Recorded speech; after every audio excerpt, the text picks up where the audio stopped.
আসসালামু আলাইকুম ওয়া রাহমাতুল্লাহ। প্রিয় দর্শক, যে যত দূরেই থাকুক লবণ পোড়ানোর সাথে সাথে সে বাধ্য হয়ে যাবে।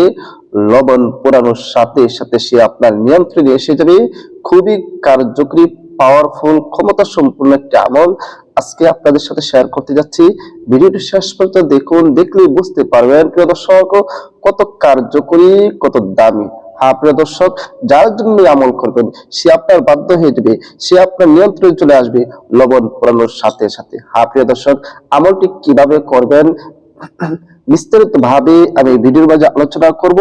তবে ভিডিওটি শুরু করার আগে আপনাদের কাছে ছোট্ট একটা রিকোয়েস্ট, যারা আমার এই চ্যানেলের মধ্যে নতুন আছেন অবশ্যই চ্যানেলটি সাবস্ক্রাইব করে পাশে থাকা বেল আইকনটি বাজিয়ে দেবেন। প্রিয় দর্শক, আমি সবসময় চেষ্টা করি আপনাদের সাথে ছোট আমল শেয়ার করার, যেগুলো অত্যন্ত কার্যকরী, অত্যন্ত পাওয়ারফুল, অত্যন্ত ফলপ্রসূ। এরকম আমল আপনাদের সাথে শেয়ার করার চেষ্টা করি। সেই হিসেবে আজকে ছোট একটি আমল, কিন্তু এটার পাওয়ার, এটার কার্যকরিতা অনেক বেশি। প্রিয় দর্শক, সে আমলটি কিভাবে করবেন আসলে আমরা জেনে নিই। প্রিয় দর্শক, সে আমলটি করার জন্য সর্বপ্রথম আপনাকে লবণ সংগ্রহ করে নিতে হবে। আপনার পরিমাণ মতো লবণ সংগ্রহ করে দিবেন। লবণ সংগ্রহ করে নেওয়ার পর আপনি যখন ইচ্ছা তখন আমলটি করতে পারেন।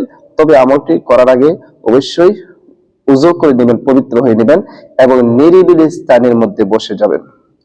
হেসে হেসে রাত্রি এশার নামাজের পর আপনি আমলটি করতে পারেন। এবং উযু করার কথা কেন বলেছি? কারণ পবিত্রতা মহান আল্লাহ পাক রব্বুল আলামিনের সিফত। আল্লাহ পাক রব্বুল আলামিন নিজে পবিত্র, আর পবিত্রতাকে পছন্দ করেন।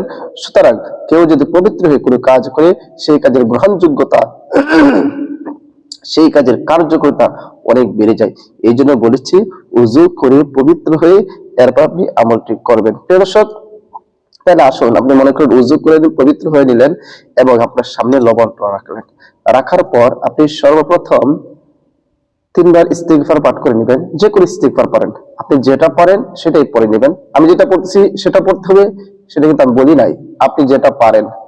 আস্তাগফিরুল্লাহ রাব্বি মিন কুল্লি যামবি ওয়া আতুবু ইলাইহি লা হাওলা ওয়ালা কুওয়াতা ইল্লা বিল্লাহি আলিয়্যিল আযীম।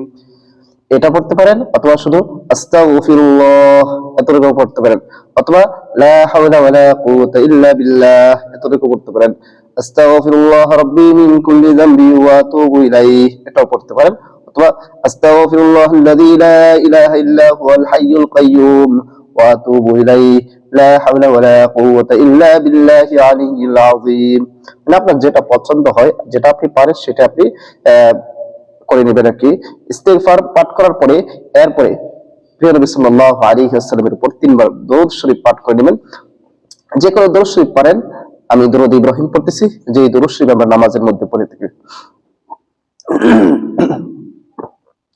اللهم صل على محمد وعلى آل محمد كما صليت على إبراهيم وعلى آل إبراهيم إنك حميد مجيد اللهم بارك على محمد وعلى آل محمد كما باركت على إبراهيم وعلى آل إبراهيم إنك حميد مجيد। এরকম ভাবে আপনি 3 বার ইস্তিগফার পাঠ করবেন এবং 3 বার দরুদ শরীফ পাঠ করবেন। পাঠ করার পরে আপনি যে লবণটা নিয়েছেন না, লবণটা আপনি সাথে নেবেন। সাথে নেওয়ার পর আমি যেই দোয়াটা বলবো সেই দোয়াটা আপনি সহি শুদ্ধ ভাবে আপনি পাঠ করবেন। আল্লাহুম্মা ইয়া জামিআন নাসি লিয়াউমিল লা রাইবা ফীহি ইন্নাল্লাহা লা ইখলিফুল মিয়াদ। আল্লাহুম্মা ইয়া জামিআন নাসি লিয়াউমিল লা রাইবা ফীহি ইন্নাল্লাহা লা ইখলিফুল মিয়াদ। আবার পড়তেছি, আল্লাহুম্মা ইয়া জামিআন নাসি লিয়াউমিল লা রাইবা ফীহি ইন্নাল্লাহা লা ইখলিফুল মিয়াদ। এই দোয়াটা আপনি সহি শুদ্ধ ভাবে কতবার পড়বেন? 100 বার পড়বেন। এখন মনে করেন 100 বার পড়বো এত সময়, আরে ভাই 100 বার তো কোনো ব্যাপারই না, কিন্তু এটার যে ফলাফল হতে যাচ্ছে আপনি সেটার দিকে লক্ষ্য করেন। দুনিয়া সাধারণ একটা বিষয়ের জন্য, সাধারণ একটা ফায়দার জন্য, সাধারণ একটা স্বার্থের জন্য কতই না কষ্ট করেন, কতই না সময় ব্যয় করেন, তাহলে আপনি আপনার মনের মানুষকে আপনি বাধ্য করবেন, আপনার মনের মানুষকে আপনার কাছে পাবেন, আপনার ভালোবাসার মানুষকে কাছে পাবেন, আপনার জীবন সঙ্গী করে পাবেন। সেই জন্য কি একটু কষ্ট করতে পারবেন না? তাই একটু কষ্ট করুন, বেশি সময় লাগবে না।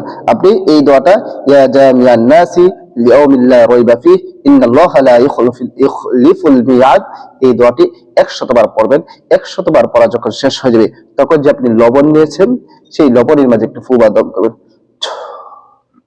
আবারও শেষে যে কোনো দরুদ শরীফে আপনি 3 বার পড়ে দিবেন, সাল্লাল্লাহু আলাইহি ওয়াসাল্লাম, সাল্লাল্লাহু আলাইহি ওয়াসাল্লাম, সাল্লাল্লাহু আলাইহি ওয়াসাল্লাম, আরো 2টি ফু বা দম করে নেবেন।